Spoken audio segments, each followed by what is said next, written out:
Hi folks, Thomas Henson here with thomashenson.com, and today I've got a very special treat. Today we're going to do a book review, but it's a very good book about the history of cybernetics. So it's called The Rise of the Machine, A Cybernetic History by Thomas Rid. So find out what I thought about the book, and if I recommend it, and then also find out if I still think that Skynet and the machines are going to take over in the future. Find out right after this.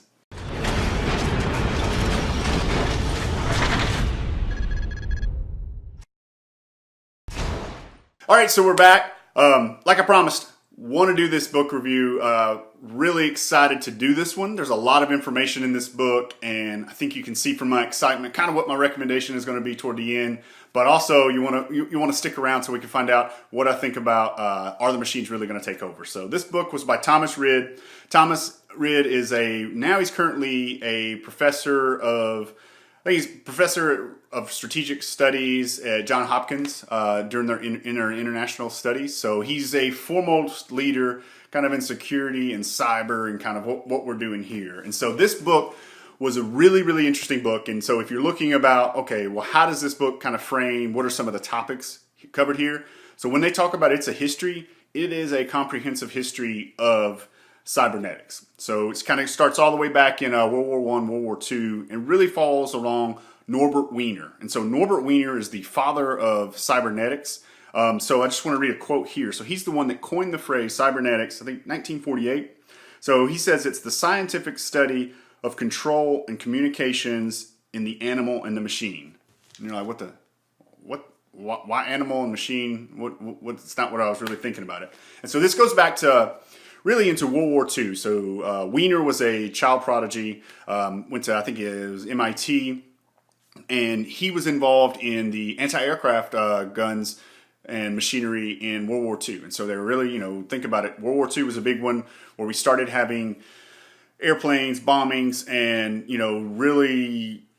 really we were trying to field equipment and field machines that we never had problems for, right, in the future. Or if you think about the history of war, it was all taking place on land. And so, as we fast forwarded to having airplanes, a lot of different things came up. Out of this is where we really started to saying, hey, is there a way, because is there a way for us to be able to have anti-aircraft guns that could predict where those airplanes are going to fly, because it just wasn't capable for a human to be able to steer and be able to drive that and be able to position that as well too.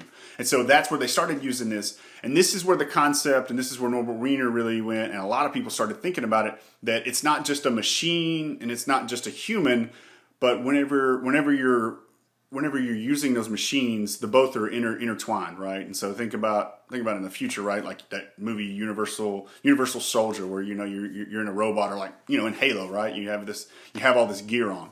Well, back in World War II, the person that would be in the anti-aircraft gun would actually be positioned into it. So if you think of it and you started looking at the pictures, for a lot of people, this was new stuff at the time, they were like, hey, it's almost like a machine and a man kind of combined too. And so this broke off a new study around that. So this book really trails and starts off with Norbert Wiener, spends a lot of time talking about him and the history, but also follows the rise of each kind of era, right? So we had the era when we first started talking about AI and artificial intelligence around anti-aircraft guns, but then as we went through different phases, it would be very popular, and people were like, hey man, the end is near, the machines are going to kind of take over.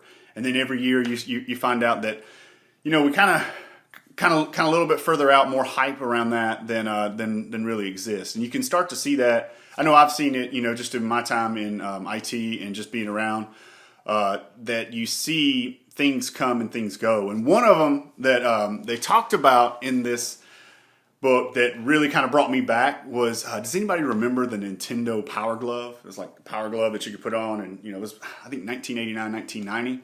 When we really thought, like, even to this day now, like, I'm like, why haven't we gotten to where we are, where, kind of wearing like more robotic arms, and like, why aren't we doing more motion things? And I know we are, and I know we talked about it a little bit with TensorFlow.js, but if you think about it, I mean, in 1990, let's just call it 1990, we had the Nintendo Power Glove. Like, how come everybody's not using it? Like, how come we're still using a keyboard and a mouse? Like, why don't we have the Power Glove? Like, why isn't that adopted in the enterprise? Like, why aren't we programming against things like that? You know, I mean, it's been quite a few years, and you kind of see that, you know, kind of ebbs and flows, right? You know, and so even back in the day, Norbert Wiener was worried about the advance of machines and how they would take over. And this is, I mean, you think about this is in, say, the late 40s or early 50s, right?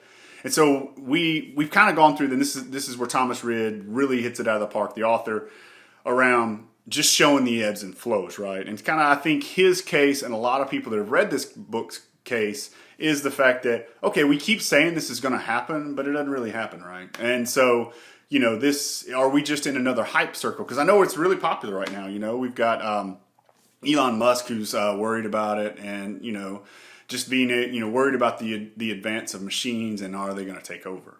With it being an advanced history, right, of cybernetics, I'm super interested in machine learning, deep learning, AI, and even robotics. Would I recommend the book to you? Would I read the book again? Definitely, positively, yes. And in fact, I wish I had read the book when it first came out. So this book was a recommendation from one of my colleagues. Just got it about a month ago. I did it on Audible, and I finished the book pretty much in a week. And I don't know, to me it seemed like a pretty long book, just having it, you know, going through it there. But it was amazing. I think it's something that I'll reference and go back to because there was so much good information in it. So go out and get the book, do the audio book on this one. It's fine. I don't think it has an appendix like when we were talking about on Trusted Advisor and some of the other books, but really, I think this book you should get into if you're at all curious about robotics, AI, the future, the hype cycle of it all. Get it. And then the last question. So here we go. Has it changed my view on when Skynet or the machines will take over, or if they will? I'd be lying if I didn't say it kind of shifted my thoughts a little bit. So my thoughts are that it's somewhat inevitable that machines will have the ability to do it. I don't know if they will, but that's kind of been my thought process, right? That, hey, there will be, you know, some kind of, you know, system or computer that could, you know, I won't say they would be our overlords, but they could. I think they would have the ability to. So has this book kind of shifted my thought process around that? A little bit. And so I read a book a couple years ago, and I wish I could remember the name of it, but they were talking about this same concept. And this book kind of reminded me, you know, the Rise of the Machines, Cybernetic History, has kind of reminded me a little bit of some of that. So we as humans who do the coding of the machines are flawed. So can we build a system that's greater than ourselves? I still think we can.